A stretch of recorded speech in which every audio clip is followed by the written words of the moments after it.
How to fix Temu app not loading product pages. Let's get started. First thing you want to do is check Temu's server status. For that, launch your preferred browser and navigate to this one website, Down Detector.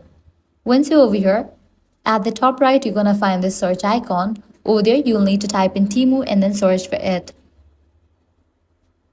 Now check the server status of Temu. If there are any outages, you'll need to wait until the problem will be resolved. Next thing you want to do is update your Temu app. For that, launch your Play Store or App Store. Search for the app Temu. Once app appears, if you find the option of update, just click on it and update the app to its latest version.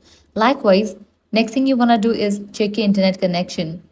Launch settings. Now head over to the option Wi-Fi.